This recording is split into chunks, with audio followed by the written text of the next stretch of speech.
Welcome back to another episode of UAP Studies. I'm Jason Gilmet, and I'm joined here with Louis. How's it going, Louis? It's going really good, buddy. How you doing? I'm doing good. So far, it's been a good day. It's Yeah, sunny every day is a good outside. day. Yeah, every day is a good day, and we get to talk about UFOs or UAPs. It's a great day, right? 100%. So, Yep. absolutely. Um, so today, I thought we could go over some stuff that's on Twitter, stuff that's sort of trending right now, topics that we haven't really talked about. What was going on Twitter, recent news, anyways. Yep. So, yeah, actually, the first option, or not the first option, the first question that sort of been brought up online is the full 4 minutes of the Gibble video, and to be released. Like some people, obviously it's probably been shown to Congress, but we haven't seen it, and it'd be great if they would release that to the public because it's only a short amount that they've actually released, right? I suppose depending on the quality too, like what exactly is in this 4 minute video. When we had Sean Cahill on the show, he basically said, without giving away too much, that he saw some pretty high definition footage. And, even the guys that were on the USS Princeton and the Nimitz, when people in regular civilian clothes later came and took all the footage, they weren't taking grainy, Yeah. blurry imagery. They're taking state of the art imagery that's been captured from machines designed to do that. So I guess it's an exciting thing that there's going to be more info coming out, but my skeptic mind says, well, what quality and what caliber of this stuff are we actually going to get? And some people, like there's people from NASA coming out saying, "Hey, I've seen some high resolution pictures of UFOs." They're willing to testify before Congress. Uh, Basically, at this point, 75 years of research into this, there's no way that NASA doesn't know For anything sure. about this. For sure. And with the recent news of them saying, "Hey, we're now investigating UAPs, UFOs," and they're stating they want to use the satellites to sort of help track these things. Uh, that's interesting. That to me is sort of on the borderline of full disclosure. Yeah, I mean, I've always looked at NASA as like the skunk works when it comes to space, Mm, whereas with skunk works is more aviation and like secret jets and stuff like that. NASA to me has always been a front for a way to funnel black budget money into another company to do that work. So the government isn't actually doing it, it's NASA, but they wouldn't be getting the funding that they've always got unless there was some benefit to the government somehow. So right. I mean, they're the space agency, right? So they've got to have footage. I mean, there's been live feed footage that we've seen that they quickly cut when something appeared. And, Yeah. there's all kinds of theories either way that, oh, it was just space debris or, it was an actual UAP. We don't know, right? But I think NASA, it's like the Air Force. If the Navy comes out and says as much as they have, and they're air and water, but the Air Force is only air. So who better than to know about this type of phenomenon than them? And as you said before, it's kind of suspicious that they're not talking. Same thing goes for NASA. You're just now admitting that you're going to look at this stuff. So you Yeah. never looked at this stuff before. Like, Yeah. I You don't got know. people in space, for crying out loud. There's no way that they didn't look into this, right? Like, Yeah. there's videos even of stuff like you mentioned approaching and then going away. You can't Yeah. do that in space unless you have some sort of technology to move the object, right? Yeah. Yeah. Otherwise, the object would go in just a straight path. These things tend to move, And they surprisingly. know the orbits of everything, even all the space junk, the thousands and thousands of pieces of random shit just floating around in space. They still know where it is, because if you're going to launch James Webb through that, and a little bolt that fell off 20 years ago that's now going 85,000 miles an hour, that's way faster than a bullet, right? It will Yeah. go right through anything that you launch there. So they have everything cataloged that's already out there. So they know when they can go, when they can't go. So there should be no surprises. And clearly they're not expecting any when they have a live feed and something just comes out of nowhere. That's suspicious in itself, that they're not like, oh, yeah, yeah, you should see that booster any minute now. Oh, there it is. Right. Yeah. So how do you can't acknowledge it, but the fact that you didn't know it was there and predict it was there means it's not something that you previously had cataloged or expected. Right. Even the moon being such close proximity to us, and a lot of people saying they believe that the moon is either hollow or has some sort of life forms on the inside or maybe on the backside of the moon. What are your thoughts on that?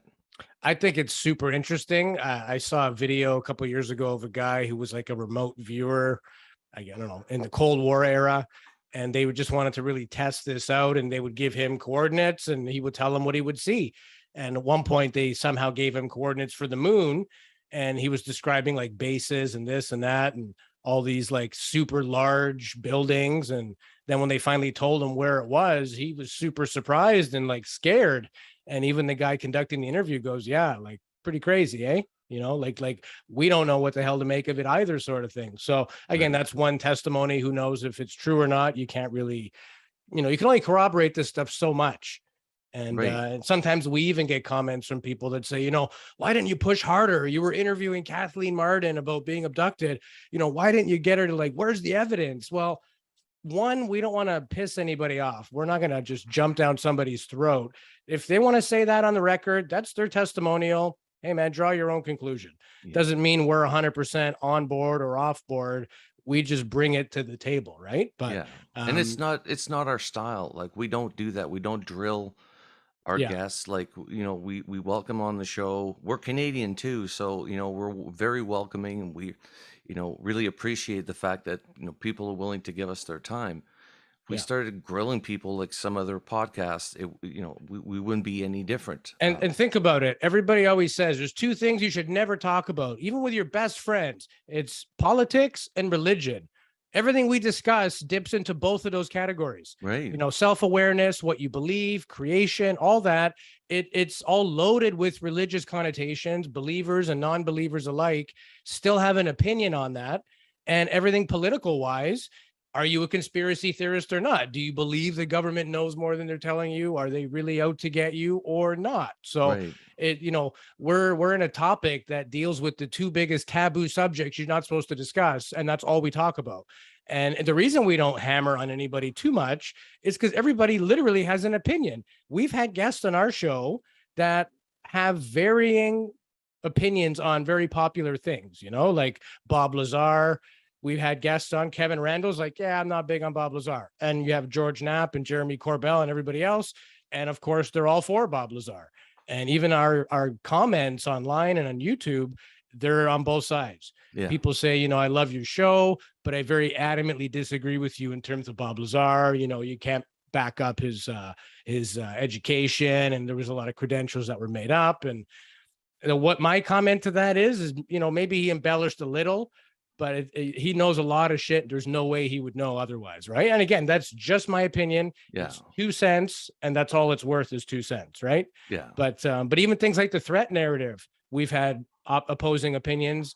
The abduction theory, some people really believe, some people think it's a load of garbage. Right. Even the way that we may all believe in aliens, but do we believe that they're just interstellar traveling planet to here, and flying a craft in a machine of some sort? Or are they interdimensional, just appearing and disappearing? Right. And there's not even really, any agreement on that either. So it's a super difficult topic. And I think it's very dangerous to form too rigid of an opinion, because you don't know, we don't know. The people on the show with 40 years experience, they don't friggin' know either.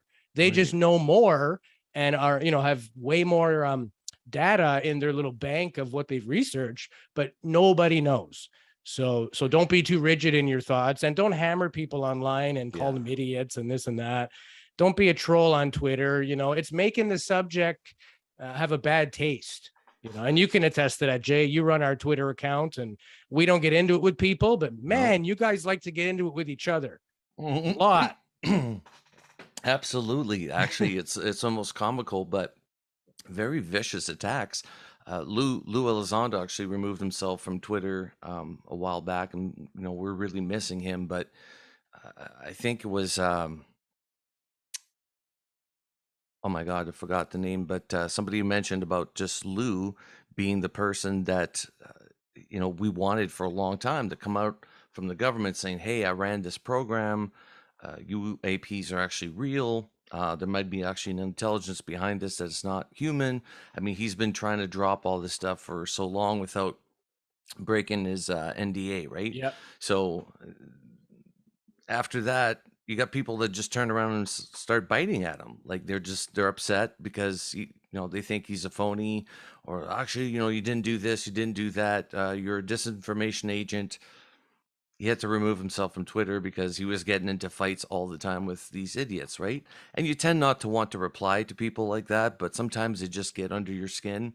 And it's no different in this field. I guess you get that more now than you did back in the past. I don't think people used to write letters to ufologists with, dear Nick Pope, I don't like you. Like, I don't think that that happened, right? Yeah. By the way, we like Nick Pope. We're not saying we don't like Nick Pope. I'm Yeah. just I an mean, we've had explanation. people on our show that completely can't stand him and Yeah, go out of their way to just slander him essentially, right? And maybe they have their own reasons and who knows, right? yeah, Everybody's friends with somebody that somebody else can't stand, so it's difficult to take sides. But here's my advice: if you're scrolling through Facebook or Twitter, if you see something you like it, comment on it, give that feedback. If you see something you disagree with, keep going. yeah, Don't take time to be an idiot to tell somebody else how much of an idiot they are. You're just stooping to their own level. If somebody's completely out to lunch, just keep going. Don't even waste your own time and energy on something that's total nonsense. You know how yeah. much total nonsense we have to filter and how many stupid emails we get from people. And even on Facebook Messenger, they usually start off with a paragraph that's that long with no spaces and no like periods or nothing. So, and sometimes it's legitimate information, but there's not too many guests you've heard us bring on the show and say, "Hey, this is Jim. He messaged us on Facebook and we wanted to chat with him."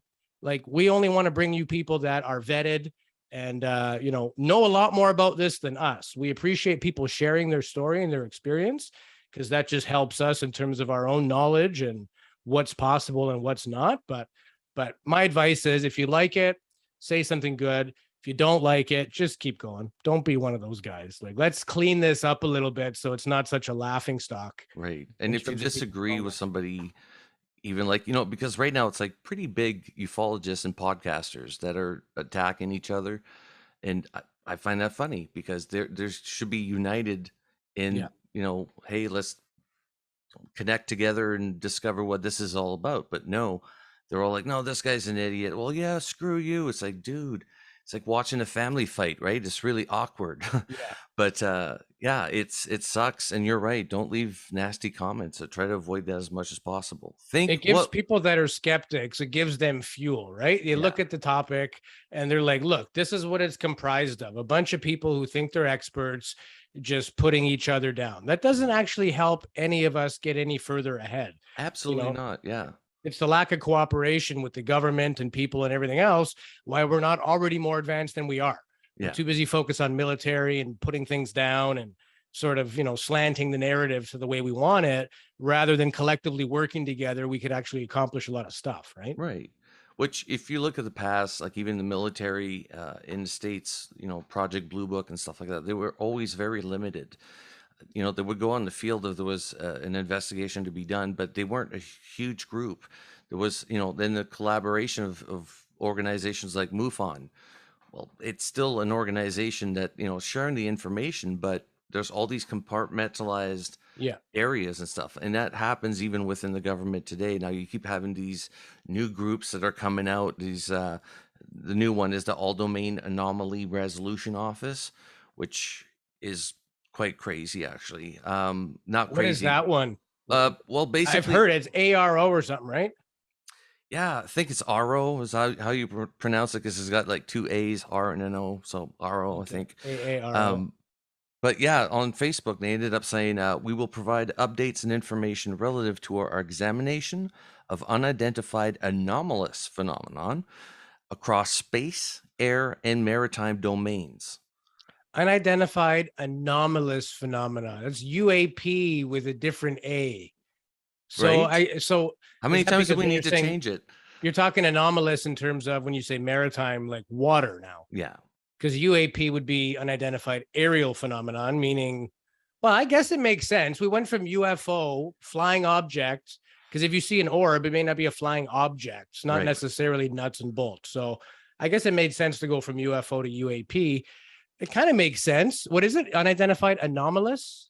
Yeah, it's phenomena? unidentified anomalous phenomenon. Now, I think the reason why they changed it is because it goes into across space, air, and maritime domains. So basically, they're confirming that these things are in the space. They come in through, they can fly through our air. USOs. Yeah, exactly. So Okay. good thing we don't have to change our podcast, name It's UAP still studies still UAP relevant. studies. Exactly, it still applies, so we're Yeah. good. But yeah, no, I thought that was interesting because they do mention the fact that maritime domains, so they're acknowledging that these things go underneath the water. I love the name domains because I think they're underneath the ocean somewhere. You got to have a base of operation somewhere. Like if it's not behind the moon, it's got to be somewhere where we can't go. So why do Um, you think that they wouldn't just be out in plain view though? This is another thing. Like if they're so much more advanced, why are they worried or why do they have to hide from us? Like wouldn't this be their domain since they're way more advanced? yeah, but you know what? There's some stories of them not giving a crap and like appearing to people and just there was that priest in the I think Ecuador or something. I'm gonna get this wrong. Some people are gonna get mad, but he witnessed a UFO, and there's some people on top of the UFO. Just you could tell they were like about our height, and he waved at them. They waved back. He was amazed. So Yeah, I would be too. yeah, he was like, "What?" And he's a priest, right? Yeah. So his mind was blown. There's that other incident where a craft landed in some guy's yard, and when the door opened, the entity was basically given the gesture of "I need something to drink," and gave him a cup, and the guy went and got him some water. Like Yeah. they needed a And cup of then the thing water for gave him some some reason. wafer pancakes or Yeah, give him something. 4 of Fruit. them. Yeah, give Yeah. him 4 wafers, which were, like, rubbery, Yeah. yeah, they were basically unedible, and we talked recently, we had a meeting with, Charles, Leary no, Charles Lear, I'm sorry, not Leary, basically, and he described some of these incidences that would take place, even there was, a gentleman who was I think this took place in Europe, but, was basically on horse and cart, and he ended up picking up 2 little entities, and they ended up sitting in the back of the cart and gave him directions to where to go for their vessel, where it was. So there's just like these weird incidences where they just appear, they don't care, right? In broad daylight, it doesn't matter. Like even in Zimbabwe, the Yeah. aerial school phenomenon, Yeah. they just appear sometimes and don't care, right? They just don't give a shit. They're just like, hey, we're here. This is the message. And then they take off. And we're all like, The thing I don't get is a lot of people were like, "Oh, I saw them. They were in a broken down ship." And then before not too long, yeah, they're back in the ship and they're gone. How badly broken down were these ships that it takes them 5 seconds to fix? Like, yeah. I don't think they break down. The ones that break down explode or crash, and the government has them or whatever, or they haven't been recovered. But And if I it's don't that think when you level of see them, technology, yeah. people sometimes are like, "Oh, it looked like one was having a hard time or it was struggling," or maybe just because the look or the sound of it isn't what you're accustomed to, it might sound like it's having a hard time. And Yeah. I don't see these things crashing. They didn't make it all the way from their star system to here, and they're going to get a flat tire, quote unquote, or so to speak. I don't see that. It's like they're not going to make it 99 point. Maybe. I mean, technology does fail. Nothing's Yeah. perfect. It's possible for sure. If it's made by something that's imperfect, there's going to be a flaw at some point, right? Or Metal they stress. just let the new guy take a wheel, Yeah, like yeah. just go ahead, give it a shot. They let Daryl take the keys, and this is what happened. Yeah, exactly. Or some 16-year-old alien that's learning how to drive for the first time, right? Yeah, that's funny. They told Uh, him don't go any further in Venus, and here he is crashing in Roswell. What an idiot! what an idiot. This is the last time I let you drive. Oh, great. Here comes the cavalry. Yeah, no, the other thing that's trending on Twitter as well is the scientists taking this absolutely seriously and taking it with the severity and attention that it deserves. And you got guys like Dr. Gary Nolan, Avi Loeb, Kevin Knuth, Richard Hoffman, Michio Kaku, guys like that sort of coming out now saying, hey, there's actually something to this phenomenon. It's well worth looking into, and let's take it seriously. Let's not make fun of this, and let's talk about it openly. And it I, seems to be, yeah, prominent now within the scientific community. yeah, I heard a quote from Michio Kaku the other day where he said, in terms of like fundamental understanding of time travel, like our brains have wrapped around it. We Right. get it now. We understand it. The only roadblock is the actual engineering, making machinery or devices that somehow can aid in this process. But in terms of like understanding it, knowing it's possible, and that's travel forward, backward, it's no more crazy to say you can go back in time as it is to think you can go forward in time on Right. paper anyways. So yeah, his comments are that it's just a matter of technology that needs to catch up.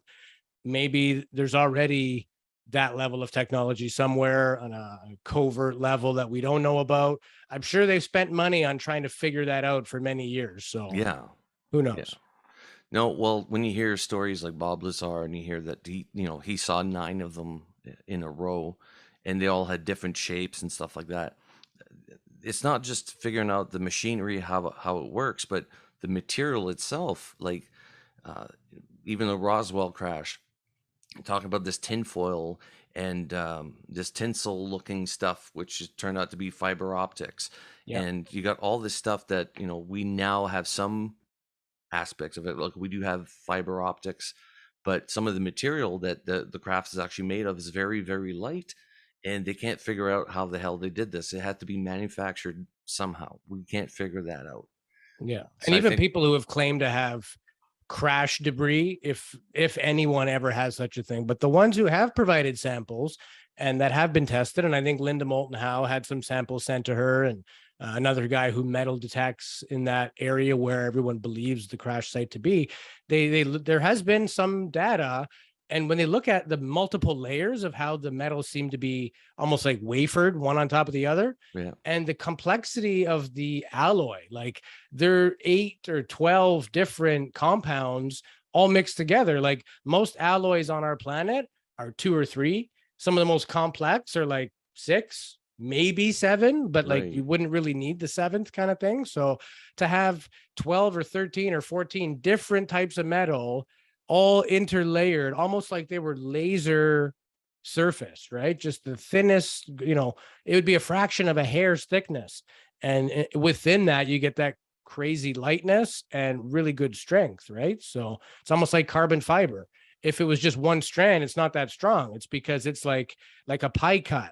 It's interwoven. It's like these tiles behind me. One right, goes left, one goes right, back and forth, back and forth. That's what gives it that strength. right, So not only the type of materials they used, and some of those metals, like it would be aluminum, but it would be like 99.999% pure and a different isotope that doesn't even exist from Earth. So that's difficult to explain in itself. And then when you compare that with how it was made, the texturing, the layering, and the number of metals that they had to figure out in the right ratio, like who the hell would do all that stuff? Not even the right. military does that for, top secret projects.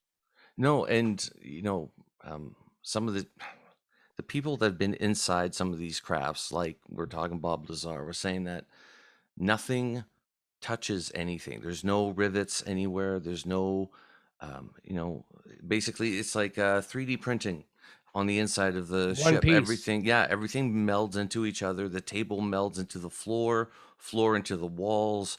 When people are saying they're having a hard time describing it back in the 60s and 70s, or just saying, yeah, I can't see any cracks, right? These crafts probably operate in a certain way that you need to have everything unified, for it to work, right? Or there's some sort of practicality to having that, but it makes sense. And then there's the basketball that, he called it the basketball. This is Bob Lazar, of course. He said you would place that on this sort of pedestal of some sort, and that's what would activate the ship. And that's what he was sort of trying to figure out with the other scientists was how the hell does this thing work? Where does Yeah. the energy come from? And he's saying it produced absolutely no energy waste whatsoever. It was like pure energy. We can't figure that out. That's not something that we're able to do. So when people say, I don't think these crafts are ours, well, they're right because we don't have that technology. China doesn't have the technology, Yeah. right? Yeah. We And always, then you look yeah, how they behave. Right? That makes it even more clear that we definitely don't have anything that goes 8,000, 20,000, 80,000 miles an hour. yeah, Like Caroline Corey was on our show talking about her movie A Tear in the Sky, and they caught raining Tic Tacs just like the Tic Tac video, and they go from suborbital height down to like 1 foot over the ocean in a fraction of a second. I don't even know how many G's that would be. So, yeah, strength and uniformity of craft, if it is a craft, would definitely be important. But even if it was built that strong, how does the inhabitant not liquefy with that kind of, you know what it's like if you slam the brakes at, 80 miles an hour? Can you imagine at 80,000?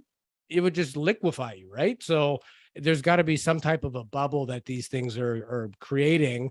And that would explain why it doesn't matter if it's air, water, atmosphere, minus 400 or plus 600, doesn't really seem to matter, Right. so it's very, very advanced, and who knows if we'll ever even get there. Like, if these civilizations have many hundreds of years of a head start, or thousands of years, or hundreds of thousands of years, we're never going to get there.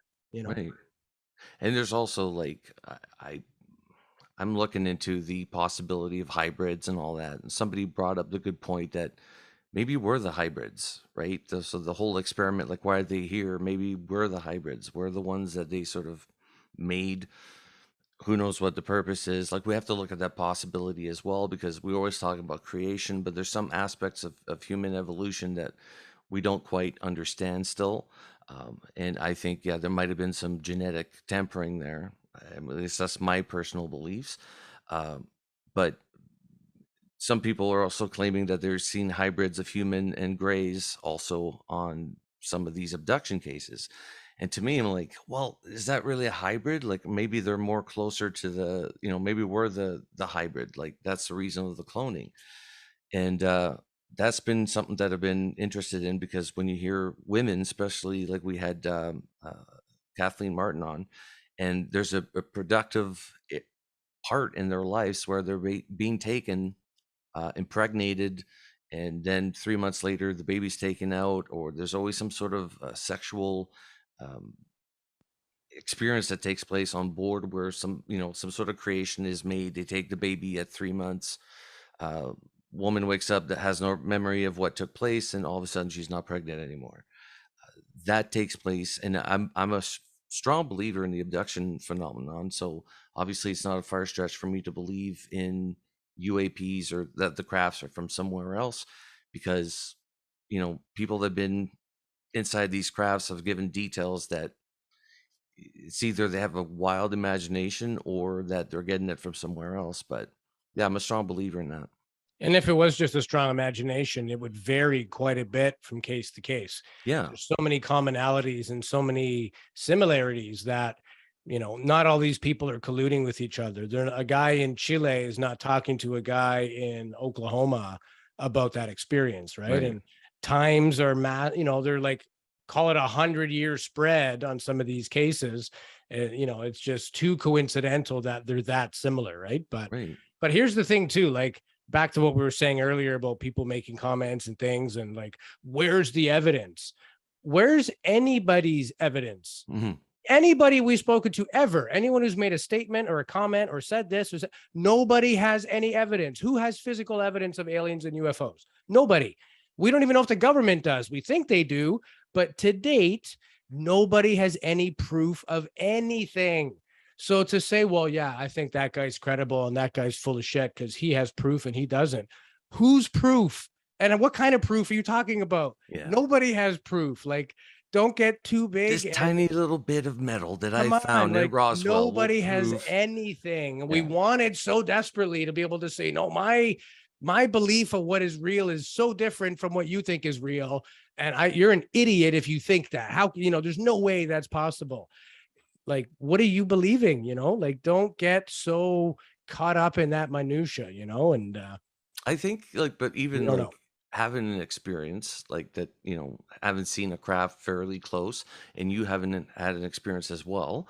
Yeah. Uh, to me, it opens up my mind that, somebody tells me about their story. I almost want to believe it right away, right? I'm more prone to believe in it because I've had an experience and I want people to believe me.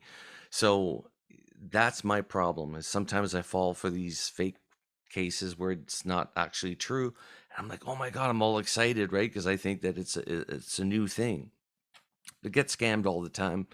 I don't know if that's the same for you, but I tend to go that way. Like I believe people almost right away. Well, I think it's our nature too. We have an open mind. We Yeah, want to encourage people to talk. So by nature, we're going to be like, okay, I'm not saying I believe everybody. I don't believe or disbelieve. It's more of a, wow, that was really cool. Thank you for sharing that. Like I just put it in my bank of all the other useless shit that's in there and it'll have some rank somewhere. But, and because everybody thinks differently as well and everybody remembers differently. And as people, we're poor observers. And if, four people witness a car accident and you interview them all separately, they're all going to have a slightly different accident and or a slightly different story. story. Yeah. And it's only been a few minutes since the accident. It's not like years have passed and now they're rehashing it. So, and that kind of brings me to something I wanted to bring up, which is this Mandela effect. Have you heard of this? No. So the Mandela effect is kind of the belief that some people believe that Nelson Mandela died in prison in the 80s, and other people believe that he died in 2013, right? And depending who you ask, they will swear up and down one way or the other, right? And actually, I have a couple funny examples of this. So, do Mandela you remember effect. the Berenstain Bears? Yeah. So, Berenstein, how do you spell the Steen? Stein. Yeah, Steen. that's what Yeah. most people think. It was actually Berenstain Bears, Stain. And Stain. yeah, they were pronounced Berenstain Bears, but it was Stain. Oh, You okay. could look this up. My mind was like, no, this is bullshit. And I looked it up. Apparently, it's true. Here's another one: Looney Tunes or Looney Tunes. How do they spell the word tunes? Toons.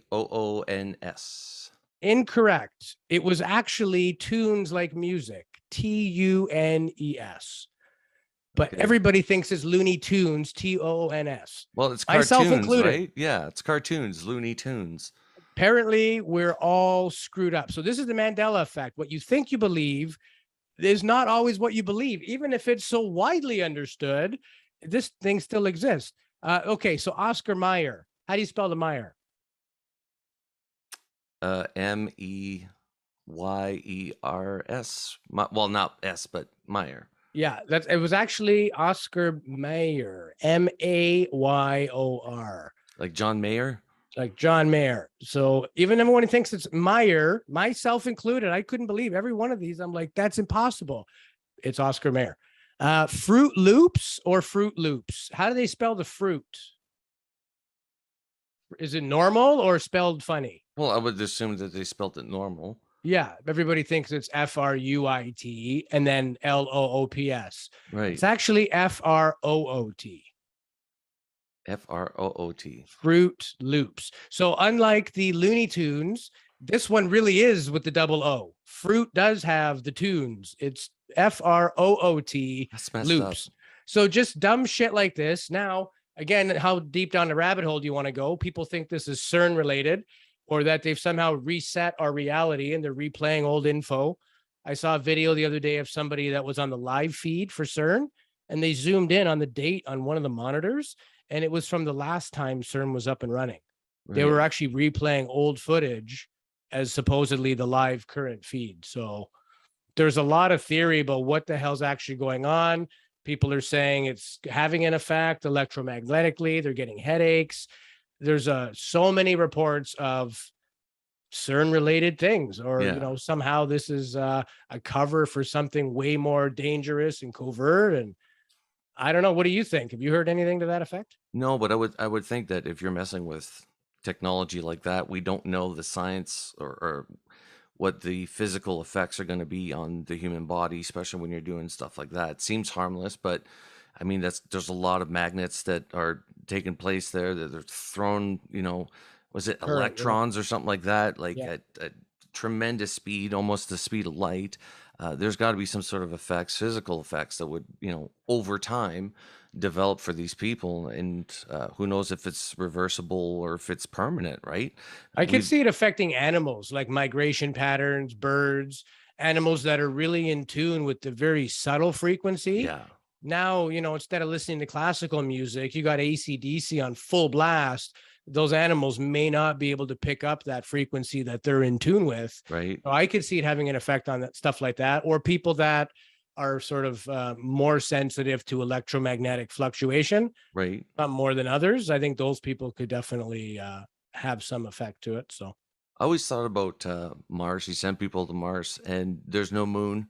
The moon really does help us with, hunger and sleep patterns and a bunch of tides and different everything. stuff. Yeah. Yeah. And we often joke about how, like, on full moons, people actually act crazy. There's almost like a palpable, thing that happens with people in full moons.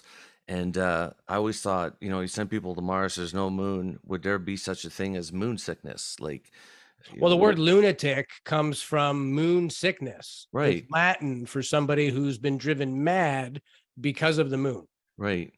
So there's this goes back into folklore, and maybe there's some truth behind it, and that's what's kept it around for so long. Who knows? Right. No, who knows? That's another thing. Anyways, that's a side thought that I had the other day. I thought it was yeah, For but with sure. the CERN thing, i- who knows? I think that playing around with magnets, you're mentioning the animals, I think it would equally affect humans. It plays with our brains, like there's, calibration, not calibration, but uh, we have iron in our blood and stuff like that. So playing around Yeah. with big magnets, you're bound to get something that, it's going to happen. And Earth is an iron core for the most part, right? Iron is one of the most important elements on the planet, Right. next to like nitrogen, oxygen, hydrogen, that type of stuff, carbon. We're a big percentage iron for sure. I'm surprised you don't hear much UAP reports over CERN, like that whole area. Do you think there'd be some sort of I think it's UAP a controlled activity, right? airspace as it is. So it Yeah. basically falls under military or government jurisdiction. You don't hear too many UFO reports over the White House either, right? No, that's true. That's true. So if there was, you still wouldn't hear too many reports over the White House. Another thing that's been circulating on in the news as of late is the crop circles being embedded with codes, and that people are saying they're starting to decipher I've the heard codes that. and Yeah. stuff like that. There was one, I think, in the 90s or maybe the mid 2000s, and they took it and they somehow uploaded it into like ones and zeros, Right. and they were able to get some kind of a message out of it. Right now, who knows? I mean, you can make a legend for any cipher you want to make that cipher read the message you want. Right. Right, that symbol equals a J or that symbol equals an S. You're going to write a different story depending on what letter you assign to that symbol. So Right. there's a lot of stuff that you got to be objective about. And but yeah, I mean, there was one years ago too. It was like half an alien face, and it had like a genetic, almost like a helical thing on the Yeah, other yeah. side. Like, That's the one I keep seeing on Twitter.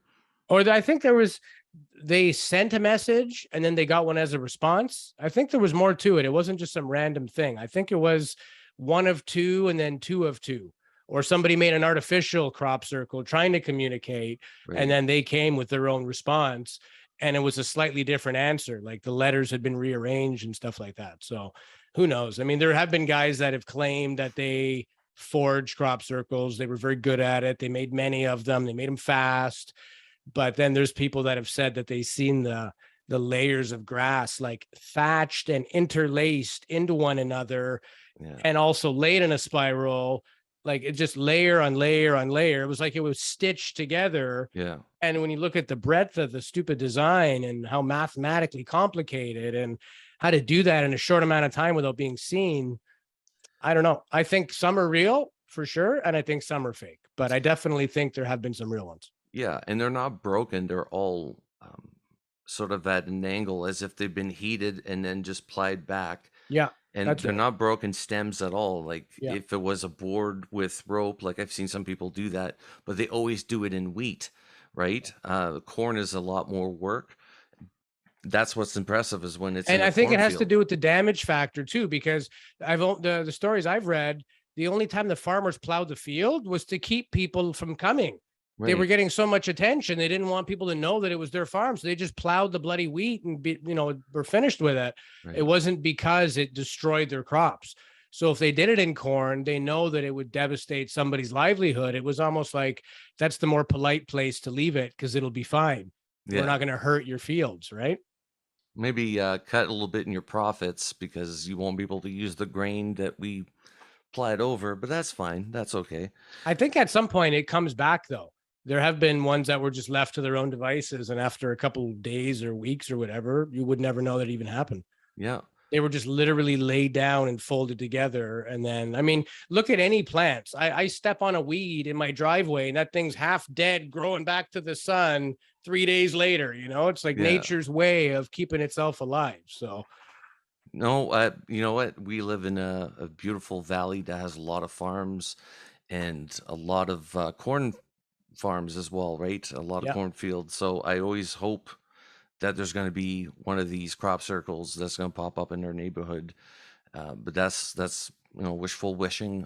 No, wishful wishing. Wow, nice English, Jason. But no, it's just a wish that I have. The same with the cattle mutilation. I don't think that's ever going to happen. But one may wish, if you will. yeah.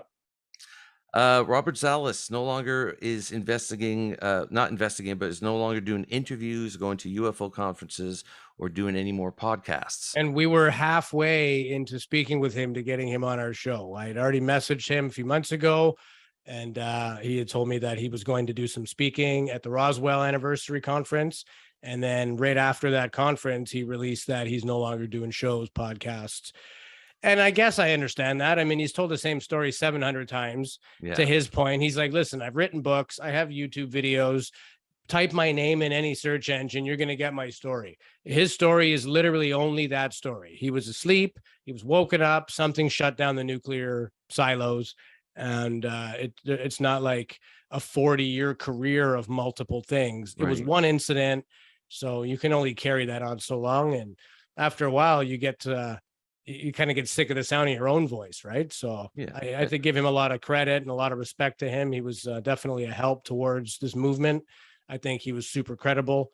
And he did say that he was considering it. I guess he was considering also retiring at the same time. So we still have a lot of respect for Robert Salas. Oh, for sure. And at some point, people have got to retire, right?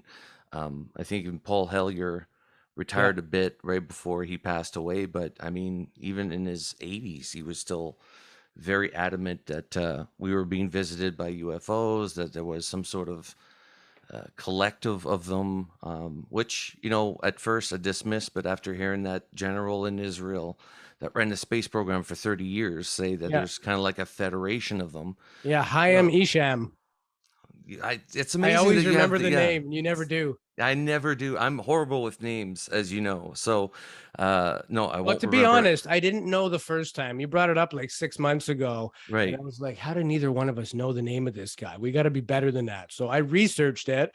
And then you brought it up a couple weeks ago. And I'm like, You're hi, Misham. I've been waiting for this opportunity. like, I got it right here. well, you knocked it out of the park, but yeah, no, when he said that, I think it gave Paul Hellyer some credit to what he was saying. Yeah. And for those of you that don't know who Paul Hellyer is, he was a Canadian. He was a Canadian defense minister, wasn't he? Yeah. Yeah, I think this was back in the 70s or 80s, but basically he retired and then gave a lot of his time to uh, ufology and studying what was going on. Had a lot of inside information, American friends and deep state and He all was that. at that national press club in Washington that Stephen Greer put together. He was one of the speakers. That's true. It's No, it's like Bob Lazar. People are like, you should get Bob Lazar on your show. Gee, we haven't thought of that before. yeah, not Bob like we haven't Lazar has tried. basically gotten kicked in the teeth by coming out since the day it happened. Yeah, He was on Joe Rogan. He doesn't want, like, don't go to his house. Don't bother him. Don't message him. We are friends with George Knapp and Jeremy Corbell. They are the official ambassadors of Bob Lazar. It just like he wants to be left alone. Just leave him alone, right? We're yeah. not, it will probably never happen. Yes, we would like to have Bob Lazar on the show. If we thought there was a chance that we could book him, maybe there still is, who knows? But as per his own request, we're humbly leaving him alone. Which is good. I mean, we're not going to pester people. I've done my fair share of reaching out to people and then being persistent. And if they don't reply back, they don't reply back. There's nothing you can do about that. And But some of these people, and I don't want to name names. I mean, I really do want to name names because some people in this field are really, they really got it coming. But some of these people are just out to make money. We'll reach Yeah. out to somebody. We're a big fan of your work. We want you to come on the show. We're not doing this for money ourselves. Like, and they're like, well, due to my agent contract, I need to charge $1,000 for an hour. Like, what are you, a neurosurgeon? Like, and you don't understand how followings work. You get Yeah. thousands of people that listen. You come on the show, talk about your book. You're going to sell a lot more than the stupid Peasley fee that you're trying to charge. It's like, That was not a light fee. That was a very heavy fee. a thousand we've even dollars had for an guys that are hour. like, yeah, I need $250 to do it. Like, man, you must be hurting for rent or some shit. Like George Knapp comes on our show and we don't pay him and he doesn't pay us to promote him either. That's what he does. He knows that that's how you get people to discover you and buy your products. You got to go talk about it, right? If you go on the Tonight Show, you're not getting paid, but you're talking about your new movie and that's how you promote it, right? Right. Caroline Corey comes out with a new movie. She comes on our show. We talk about the phenomenon. We didn't just promote the movie the whole bloody time. Like, some people like it, some people don't like it. Okay, go see the movie. Make your own decision like anything else, right? So, Yeah. but doesn't mean you can't discuss what was in it. It doesn't need to be an overwhelming promotion for those people. We don't ring anybody's bell. We'll tell you who they are. You check out their own stuff. Yeah. Buy it if you want. Don't buy it if you want. Makes no difference to us. Well, the important thing is also hearing from everybody. And I there's some people in this field, few people I've had on the podcast, I'm not going to name, but that I didn't really see eye to eye with, not a personal level, just on their Yeah. ideas and stuff, right?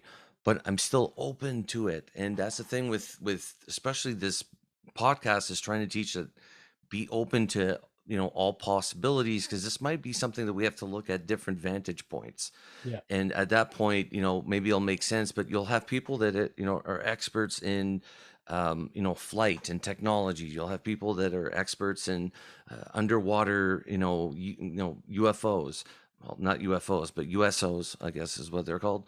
um and that all needs to come together. And this is really the point too, when we started the podcast, was to think, okay, how do we learn, right? Like, how do we, so let's ask the experts, right? Yeah. And that's coming through in a big way, because I think the audience are also responding to that, because they're learning as we're learning. And every guest that comes on teaches us something. I'm always amazed about, like, how I didn't know that detail, or I didn't know that story, right? And this is good. It's like a collective of thoughts, ideas, and I think a lot more people should be doing that. And Yeah. And there's only so much evidence anybody can provide. This is people making statements. They're worth what they're worth, right? right, Like, nobody can say this happened and I have proof and here it is. Because even if they had proof, if it was metal, you would say it was bullshit. If there yeah, was a picture, you would say it was fake. If it was a video, you'd say it was doctored. If it's testimony from a military guy, he's a government plant. If it's Lou Elizondo, the savior everybody wanted, you're still going to shit on him. yeah, So that's the human condition. So let's not be unaware of that. Let's remind ourselves of really that it's our nature and our tendency to want to do that, because it may not coincide with what we already have in our mind. yeah, And somebody commented on one of our YouTube videos and said, when you say don't be a sheep, do your own research, you're basically telling people to just make their own opinion, because everybody's opinion is different and it's different for different reasons. It might be your upbringing, you were indoctrinated, you might be a heavy religious believer, you might not be. So when you do your own research, effectively you're creating that opinion that is unique to only you. It is the right. sum of everything you've put in your brain. What do you think?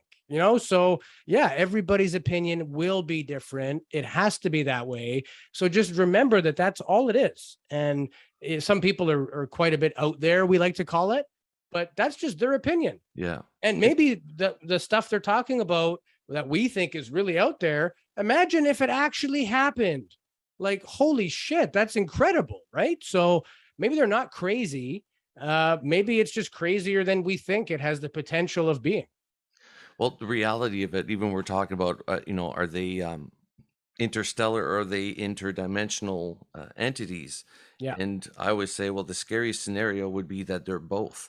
That you Yes. got some that comes from somewhere else, and some that comes from a different universe or different reality. That's a possibility as well. We have to look at, right? So, no, this field's still 2 years in studying this. I think I'm still as far away from knowing anything. I don't know about you, but I'm still blown away by the guests that we have on, and being corrected too. It's okay to be wrong. It's okay to be corrected and say, you know what, I didn't look at that before. I'm going to look at it now. We on one of the shows we did, somehow we drifted to the conversation of what's the name of that little punching bag thing in the back of your throat, Yeah, yeah, and you couldn't remember, and I'm like, oh, it's an epiglottis. And somebody actually commented on our YouTube channel and said it's actually a uvula. The epiglottis is a different flap somewhere else. And I commented, thank you for correcting me. I'm really glad we cleared this up. So, even on stupid shit, sometimes we don't know, and it's nice when you can politely banter with people and yeah, joke around about stuff. We've had some guests where no matter how many times you said it, you got his last name wrong. That's funny, right? Like, yeah, we're humans. We're not here. We're not going to edit this and make it perfect and make it staged. And yeah, sometimes, we've had people that we've interviewed and didn't release the episode because we don't script these. yeah, And sometimes these people just don't bring anything. It's not interesting to listen to. If I can't barely get through the bloody interview and stay, focused and pay attention, we're not releasing the show. and And that's there like the have, tagline of the podcast is, are you paying attention? yeah, So yeah, if you're going to get some a people are brilliant in their field.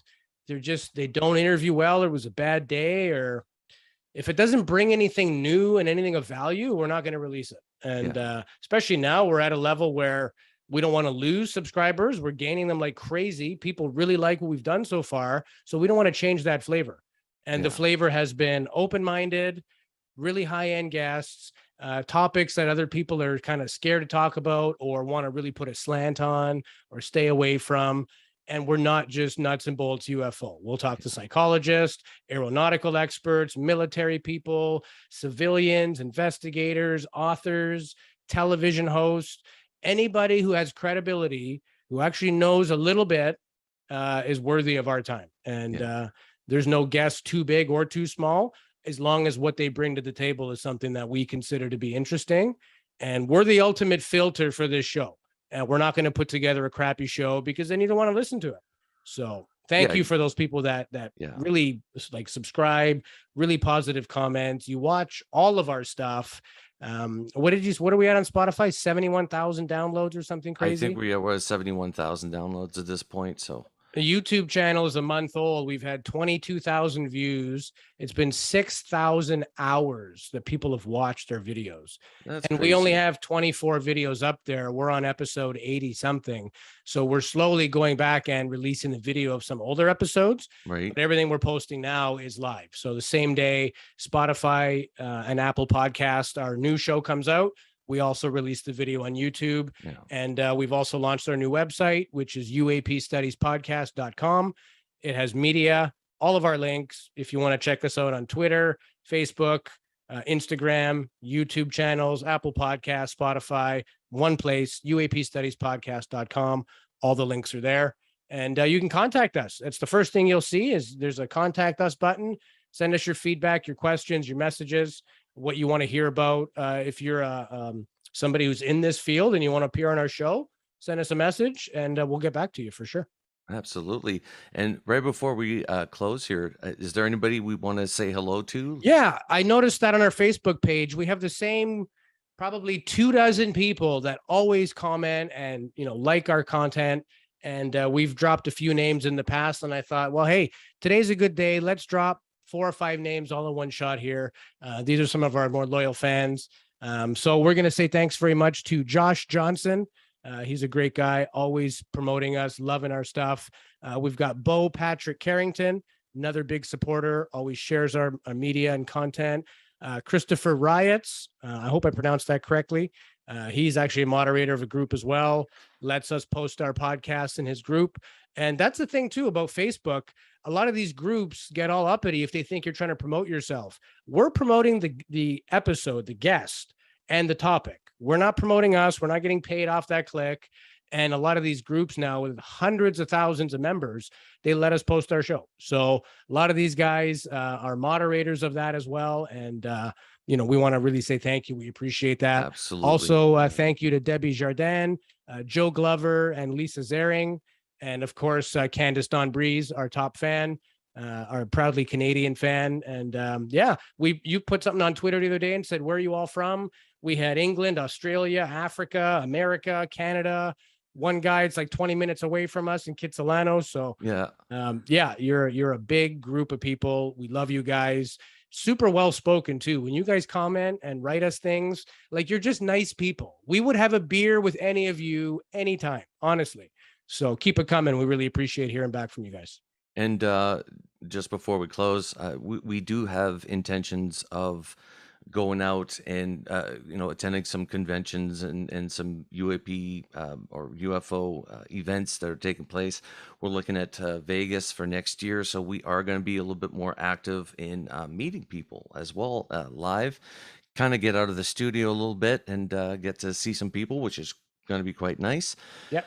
Louis, I appreciate your time, brother. It's always great talking with you about UAPs or anything on the subject. Literally, you're a well of knowledge as well as the guests. I think I'm always amazed by the amount of information that you know, and you're very well spoken, better than me. So it's great to have you on the show because we need somebody who's coherent and speaks English a little bit better than this French Canadian.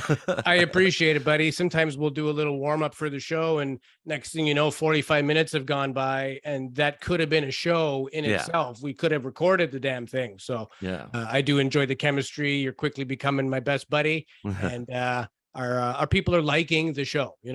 Guest or otherwise. We're the filter of that, but it's about the content and it's just about the conversation. So like us, follow us, subscribe, and send us your feedback. We appreciate it.